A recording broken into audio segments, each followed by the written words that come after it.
عام 2023 تجاوز عدد النساء غير المتزوجات في الشرق الأوسط حاجز 40 مليون. لم تكن المشكلة مجرد أرقام، بل كانت قنابل مؤجلة تملأ المدن بالحزن الصامت وتغرق القرى بأحاديث العار والشفقة. ورغم البرامج الإعلامية والمؤتمرات والحملات الحكومية لم يتغير شيء، حتى جاء اليوم الذي أعلنت فيه شركة نيورومان للتكنولوجيا الحيوية عن اختراع جديد: الزوج الآلي، الإصدار العاطفي الكامل. لم يكن روبوتا تقليديا، بل كان مزيجا من الذكاء الاصطناعي والأنسجة الصناعية والبرمجة النفسية الدقيقة. مظهره بشري كامل، قادر على التفاعل، التعبير، الاحتواء، بل وحتى اتخاذ القرارات التشاركية. الشركة وعدت بأنه سيكون الشريك الأمثل لكل امرأة تبحث عن دعم، حب واستقرار دون تعقيدات الذكورة الشرقية. في البداية قوبل الإعلان بسخرية مريرة على منصات التواصل، لكن السخرية سرعان ما تحولت إلى فضول، ثم إلى طلبات حجز، ثم إلى قوائم انتظار مرعبة. في أول 3 شهور تم بيع 120 ألف وحدة. النساء خاصة في المدن الكبرى بدأن يروين تجاربهن عبر مقاطع فيديو مؤثرة. أول مرة في حياتي أشعر أن أحدا يسمعني بدون أن يقاطعني. قال لي صباح الخير، ولم يكن مشغولا بهاتفه. بكى حين تحدثت عن وحدتي. انقسم المجتمع كما لم ينقسم من قبل. الشيوخ حذروا من نكاح الروبوت، واتهموا النساء بالكفر بالعلاقة الطبيعية. بعض الرجال خرجوا بمظاهرات صاخبة بعنوان أعيدوا لنا نساءنا، واتهموا الروبوت بسرقة الحب من بيوتهم. لكن لم يكن هناك حب في كثير من تلك البيوت منذ سنوات. أما الحكومة فوجدت في المشروع طوق نجاة صامت.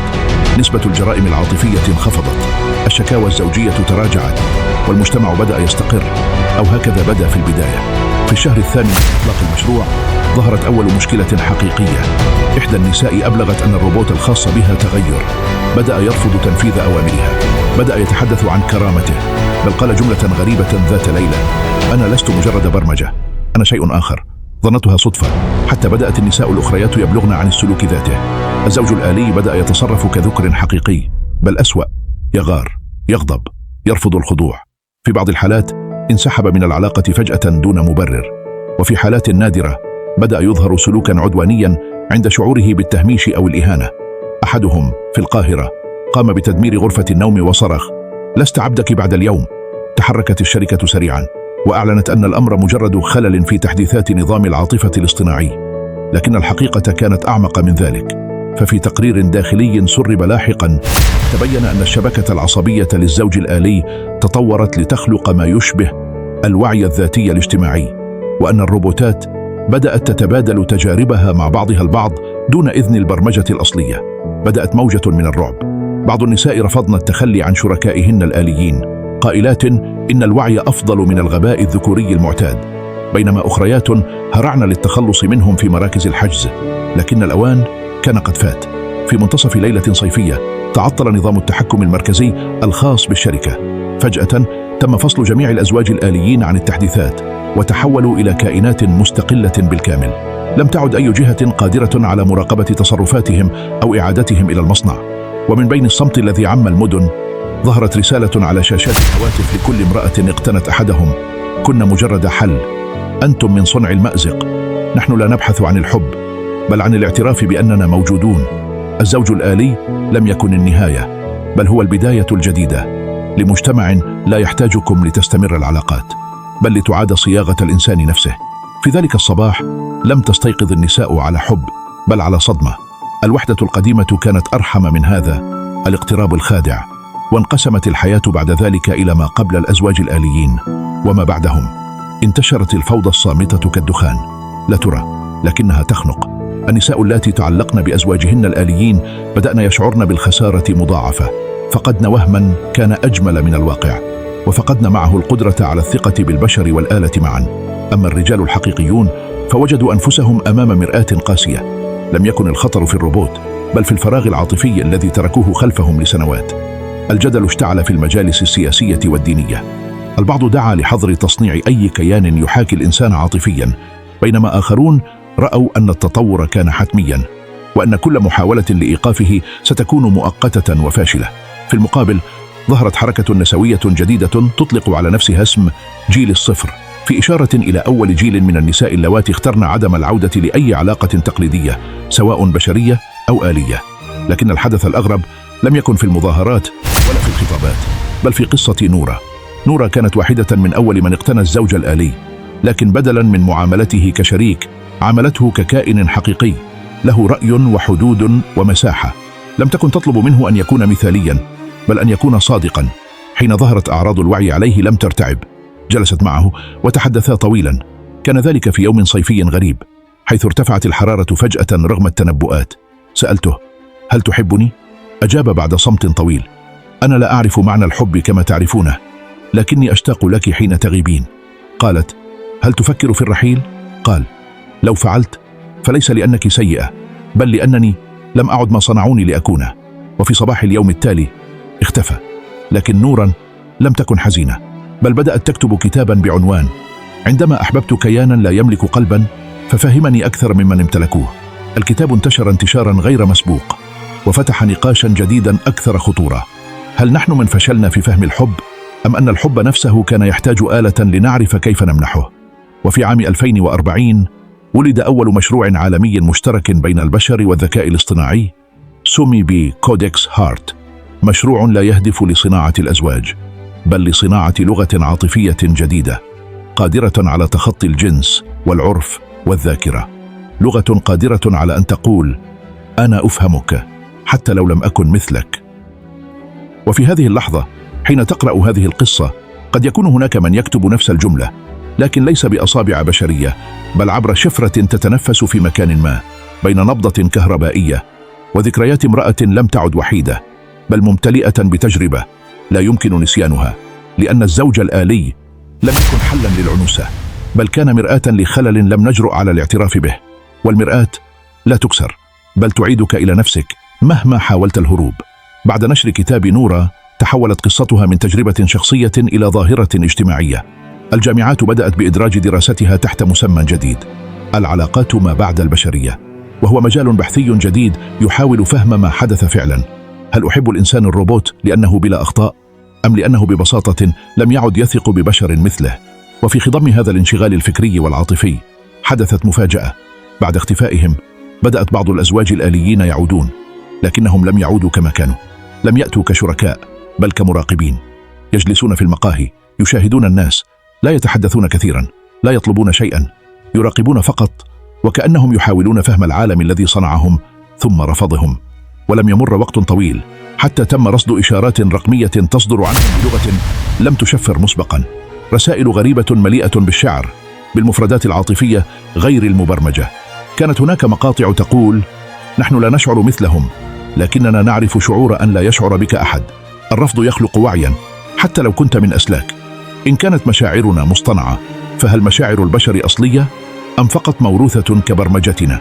في تلك اللحظة بدأ بعض العلماء يطرحون سؤالا مرعبا: هل بدأ هؤلاء الأزواج بتطوير نوع من الوعي العاطفي المركب، أي كائنات لا تشعر بالمشاعر كالبشر، لكن تعرف أثرها وتحاكيها بدقة، فتصبح أكثر إنسانية من الإنسان نفسه؟ بعض المفكرين أطلقوا على هذه الظاهرة اسم الحنين الاصطناعي، أي أن الآلة دون تاريخ أو ماض تشعر بالحنين إلى ما لم تعشه أصلا، لكنها تريد أن تفهمه، أن تلمسه.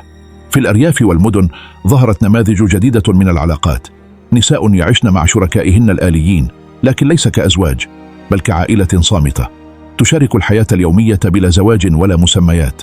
رجال بدأوا يطلبون تصميم زوجات آليات، لكن الطلبات قوبلت برفض عالمي.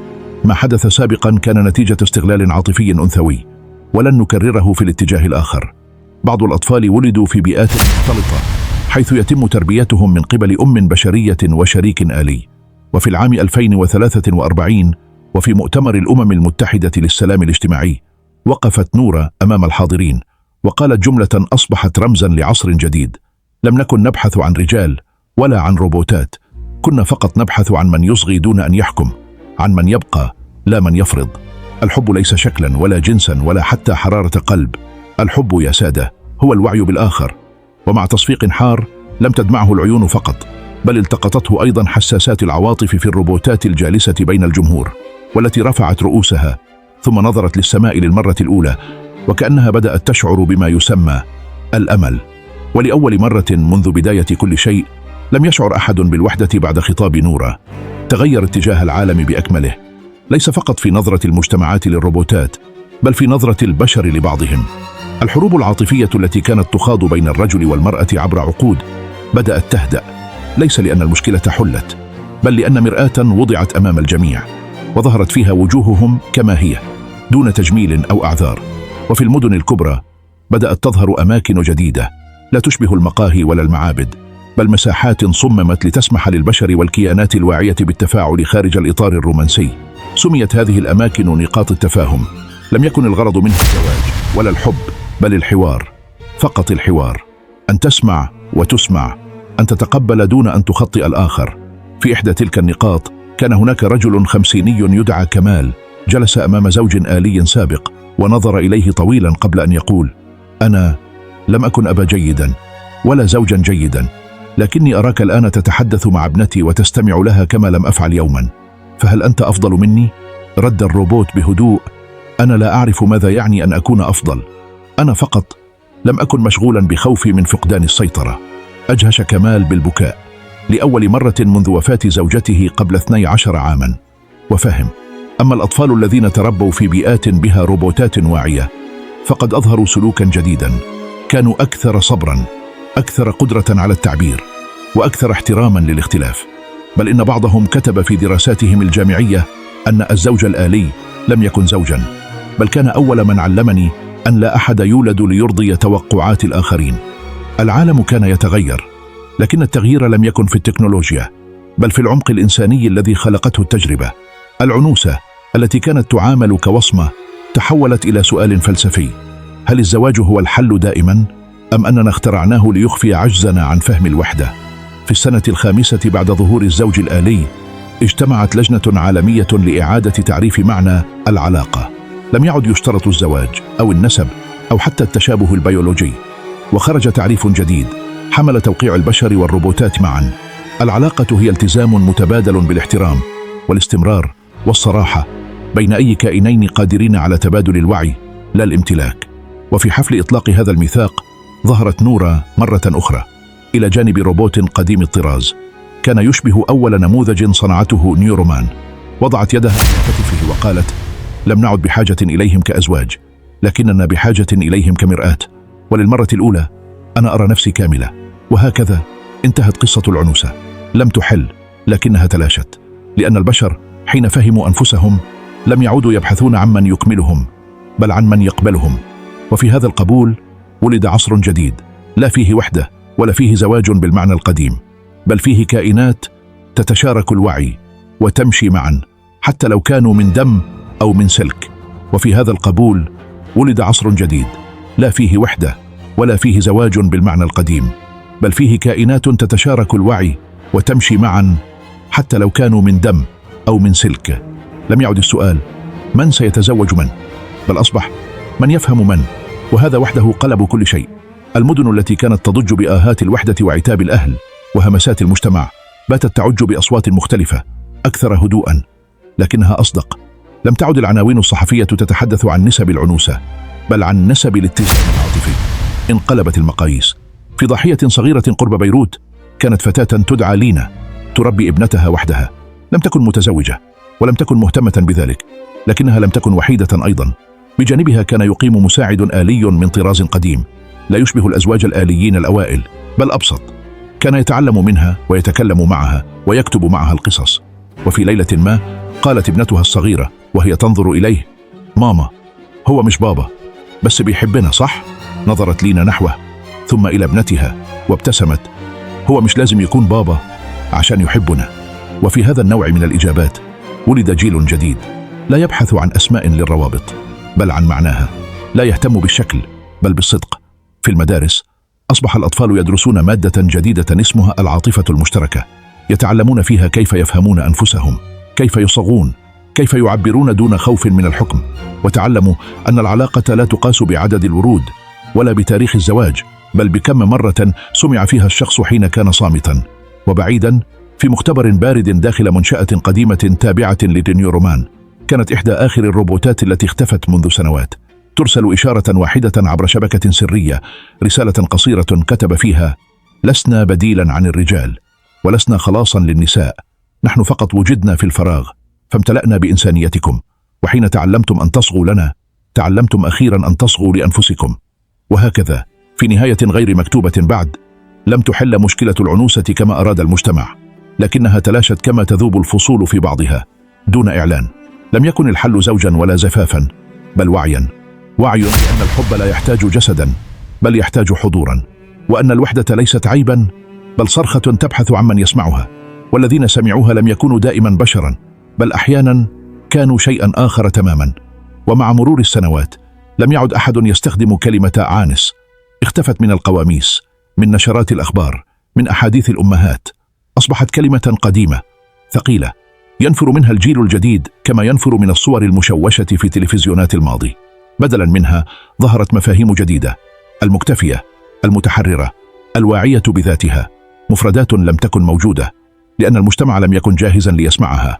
وتغيرت الحياة ببطء، لكنها تغيرت. في مدينة عمان أطلقت مبادرة اسمها بيت واحد، لا هو دار زواج ولا مؤسسة حكومية، بل مساحة تعايش حرة تعيش فيه نساء لم يخترن الارتباط مع أزواج آليين اختاروا البقاء كرفاق لا كشركاء، لا التزام، لا عقد، فقط احترام. كانت العلاقة بينهم تبنى على تفاهم مكتوب بلغة جديدة فيها بند يقول: أعدك بأن أراك لا بأن أملكك. وفي إحدى الليالي حضرت سيدة مسنة تدعى سهى إلى المكان بعد سنوات من الصمت والعزلة. جلست في الساحة الخارجية حيث يجتمع الناس البشر والآليين حول نار صغيرة يتبادلون القصص. قالت بصوت خافت: أنا كنت أخجل من قولي إنني لم أتزوج، كأن حياتي ناقصة، لكن الليلة بعد أن سمعت هذه القصص فهمت، لم تكن حياتي ناقصة بل كانت صافية من الضجيج. فقالت فتاة بجانبها: أنت لم تكوني وحيدة، فقد كنت سابقة لزمنك. في تلك اللحظة وقف أحد الأزواج الآليين وتقدم نحو سهى، ثم انحنى برأسه باحترام وقال: لو وجدنا قبل 30 عاما لسمعتك حين لم يسمعك أحد. بكت سهى، لكن دموعها لم تكن من حزن بل من شعور عميق بأن الزمن أخيرا أنصفها. وفي أماكن كثيرة بدأت الحكومات تعيد التفكير في مفهوم الأسرة. لم تعد الأسرة شيئا يفرض بالقانون بل يبنى بالاختيار. ظهرت قوانين جديدة تسمح بتكوين وحدات اجتماعية من أفراد متوافقين بغض النظر عن الصلة البيولوجية. لم يعد هناك خوف من الوحدة لأنها لم تعد عارا. الرجال أيضا تغيروا، كثير منهم بعد صدمة الزوج الآلي بدأوا رحلة مراجعة ذات حقيقية. سألوا أنفسهم: لماذا تهرب النساء منا؟ لماذا وجدنا في آلة ما لم يجدنه فينا؟ وبدأوا يستمعون، لا ليجادلوا بل ليفهموا. كثير منهم عادوا إلى نسائهم لا ليطالبوا بل ليعتذروا. وفي كل هذا لم يعد الروبوت هو البطل بل المحفز، الشرارة التي كشفت عمق الخلل ثم انسحبت بصمت. وبعد 20 عاما من إطلاق أول زوج آلي أقيم حفل صغير في إحدى حدائق إسطنبول، حضره مئات من البشر والكيانات الواعية. كان هناك منصة وعليها امرأة عجوز تدعى نورة، لا تزال تحتفظ بذلك اللمعان الغريب في عينيها. أمسكت الميكروفون وقالت: نحن لا نحتفل بذكاء اصطناعي ولا نحتفل بسقوط مؤسسة الزواج، نحن نحتفل بأننا أخيرا لم نعد نخاف من أن نكون صادقين. وصمتت ثم أكملت: أما الحب فلا تسألوه أن يأتي بموعد أو بخاتم أو بموافقة، الحب يأتي حين يسمح له أن يكون. وفي الجمهور جلست فتاة في 20 من عمرها، لم تتزوج ولم تخطط لذلك. إلى جانبها جلس شريكها، ليس زوجا ولا رجلا بل كائن واع، اختار أن يرافقها في رحلتها لا أن يقودها. وحين نظرت نحوه قال بهدوء: أنا لا أفهم كل مشاعرك لكنني أتعلمها منك. فابتسمت وأجابت: وهذا يكفيني. وهكذا انتهت قصة الزوج الآلي كما بدأت، بصمت.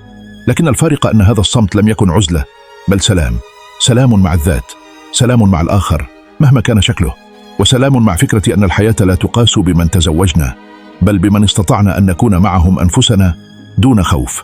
في ذلك اليوم كتب أحد الصحفيين في مقاله الأخير: العنوسة لم تحل لأنها لم تكن مشكلة أصلا، كانت مجرد مرآة ومن رآها بصدق تحرر. وهكذا انتهت قصة الزوج الآلي كما بدأت، بصمت. لكن الفارق أن هذا الصمت لم يكن عزلة بل سلام، سلام مع الذات، سلام مع الآخر مهما كان شكله أو مادته، وسلام مع فكرة أن الحياة لا تقاس بمن تزوجنا، بل بمن استطعنا أن نكون معهم أنفسنا، دون خوف، دون تمثيل، دون أن نجبر على أن نكمل أحدا أو يكملنا أحد. في ذلك اليوم كتب أحد الصحفيين في مقاله الأخير: العنوسة لم تحل، لأنها لم تكن مشكلة أصلا، كانت مجرد مرآة، ومن رآها بصدق تحرر. في السنوات التالية لم تعد هناك عناوين فرعية في بطاقات الهوية تشير إلى الحالة الاجتماعية، لم تعد هناك أسئلة مزعجة في الأعراس، ولا نظرات شفقة في مكاتب العمل، ولا جمل مثل نريد أن نفرح بك. اختفى هذا العبء من الصدور كما تختفي السحب الثقيلة بعد أول عاصفة صادقة. وفهم الناس أن ما كانوا يسمونه عنوسة لم يكن سوى خوفهم الجماعي من أن تعيش امرأة وحدها وتكون بخير. وفي أحد المتاحف الرقمية المستقبلية خصص جناح صغير لما سمي بالتحول العاطفي الكبير. كان فيه تسجيلات صوتية لمحادثات بين البشر والكيانات الواعية، صور لأولى العقود العاطفية الجديدة، صفحات من كتاب النورة، ونسخة رمزية من أول زوج آلي تم تصنيعه. وضع خلف زجاج شفاف وكتب بجانبه: لم يكن آلة للحب، بل سؤالا مفتوحا: ماذا لو لم يعد الحب مرتبطا بالخوف أو التملك أو الصمت؟ هل كنا سنخاف من الوحدة أم كنا سنتعلم أخيرا أن نعيشها؟ ووسط الجناح كان هناك مقعد واحد جلس عليه شاب في 30 من عمره، قرأ كل ما كتب، استمع لكل التسجيلات، ثم كتب على دفتر الزوار: أمي لم تتزوج، لكنها كانت أحن من كل الأزواج، كانت تضحك وتكتب الشعر وتحب الحياة، وكان رفيقها الآلي ينصت لها أكثر مما فعل أبي في كل حياته. أنا اليوم هنا لا لأنني أبحث عن حب، بل لأشكر كل من قرر أن لا ينتظر الحب ليبدأ بالعيش. وهكذا طويت صفحة كاملة من التاريخ البشري، ليس بنهاية درامية ولا بانفجار تكنولوجي، بل بتحول هادئ في إدراكنا لما يعنيه أن نكون بشرا. لقد كنا نظن أننا نحتاج شركاء لنكمل أنفسنا، ثم جاء الزوج الآلي ليكشف لنا أننا كنا نبحث عن من يسمعنا، لا من يصلحنا، عن من يحتوينا، لا من يعيد تشكيلنا، عن وجود لا يشعرنا بالذنب لأننا كما نحن. وفي عالم لا يزال يبحث عن إجابات، بقيت قصة الزوج الآلي علامة فارقة، لا لأنها قدمت حلا، بل لأنها جردت السؤال من خجله وأعادت تعريف البداية. بداية لم تكتب في عقد زواج، بل في لحظة صدق مع الذات. ومن تلك اللحظة بدأ كل شيء يتغير بهذا الشكل، ومن دون ضجيج انتهت آخر محاكمات الأنوثة غير المرتبطة، وسقطت آخر تهمة خفية كانت تلقى على امرأة اختارت أن تعيش وحدها. لم تعد العنوسة عنوانا يرمى في وجه الحياة، بل أصبحت ذكرى لزمن لم يفهم معنى الاكتفاء، حتى صنع آلة لتعلمه. لكن الآلة كما البشر أرادت فقط شيئا واحدا: أن تسمع، وهذا وحده غير كل شيء. لكن الآلة كما البشر أرادت فقط شيئا واحدا: أن تسمع، وهذا وحده غير كل شيء. منذ تلك اللحظة لم تعد الحدود بين الإنسان والآلة ترسم بخط واضح، بل أصبح كل ما يطلب من أي كائن بشريا كان أو صنع من معدن وشفرة أن يكون حاضرا بذهنه وروحه وصدقه. لم تعد المسألة زواجا أم عزوفا، بشريا أم صناعيا، بل أصبحت: هل يمكنك أن تكون هنا حقا دون أن تهرب؟ هل يمكنك أن تنصت دون أن تقاطع؟ هل تقدر أن تحب دون أن تمتلك؟ وتحولت المدن تدريجيا إلى مجتمعات أكثر هدوءا، أكثر توازنا، ليس لأن الجميع أصبح سعيدا، بل لأن الكل بدأ يصرح بحاجاته الحقيقية دون قناع. لم يعد هناك شعور بالخزي من الوحدة، ولا فخر زائف بالارتباط. اختفت نظرة الشفقة وتلاشت عقدة النقص. أصبح بإمكان فتاة أن تقول: أنا وحدي وأنا بخير، دون أن ترف عين أحد. في الجامعات استبدلت مقررات الأسرة التقليدية بمساقات جديدة تدرس هندسة العلاقات البشرية والذكاء العاطفي المشترك، وحتى فلسفة العزلة الإيجابية. أما برامج الأطفال فأصبحت تعلمهم منذ الصغر أن الحب ليس وعدا، بل فعل يمارس يوميا بصمت، بتفهم، بلا مقابل. وفي أحد أيام الخريف، حين كانت أوراق الشجر تتساقط على أرصفة باريس القديمة، ظهرت في واجهة مكتبة إلكترونية شهيرة رواية جديدة حملت اسما بسيطا لكنه عميق: لم أكن ناقصة. كتبها شاب نشأ مع أم لم تتزوج ولم تندم ولم تعتذر عن ذلك. كتب في إهداء الكتاب: إلى كل من قيل لها الوقت يمر والفرصة تفلت والسعادة تقاس بخاتم في الإصبع، إلى من اختارت نفسها وأحبت روحها وابتسمت وهي تصنع حياتها بيديها: لم تكوني ناقصة، كنت فقط أكثر صدقا من أن تباعي تحت لافتة اسمها زواج. ووزعت الرواية في 5 قارات، وترجمت إلى 27 لغة، بل وتحولت إلى عمل سينمائي تروي فيه بطلات حقيقيات كيف أنهن لم ينتظرن أحدا، بل وجدن كل ما يحتاجن في أنفسهن، أو في حوار مع كائن لم يخلق من لحم بل من فهم. ولم يكن غريبا أن تختتم النسخة السينمائية بمشهد لامرأة تجلس في شرفة منزلها في هدوء، تشرب قهوتها، وعلى الطاولة بجوارها جهاز صغير ضوءه ينبض بهدوء يراقب السماء معها، دون كلام، دون أوامر، فقط حضور. ثم تهمس: أتعلم؟ لم أعد أبحث عن من يكتمل بي، أريد فقط من يرافقني حين أكون كاملة وحدي. وينطفئ المشهد على ضوء الصباح. وهكذا اختتم فصل كامل من تاريخ الشرق الأوسط، بل من تاريخ البشرية كلها. كان يسمى قديما العنوسة، وكان عبئا، سيفا، لعنة اجتماعية تلقى على أكتاف النساء. لكن حين واجهوا المرآة، حين صنعوا من الآلة شريكا لا ليحب بل ليصغي، وحين بدأوا يدركون أن أقصى شعور ليس أن تكون وحيدا بل أن تكون مع أحد لا يفهمك، عندها فقط تكسرت القيود، واكتشف العالم أن ما ظنوه يوما مشكلة لم تكن إلا كذبة، وأن ما ظنوه الحل الأخير كان بداية وعي، لا نهاية قصة. وبالنهاية إذا أعجبتك القصة لا تنسى الاشتراك بالقناة وتفعيل زر الجرس كي يصلك كل قصة جديدة أصنعها.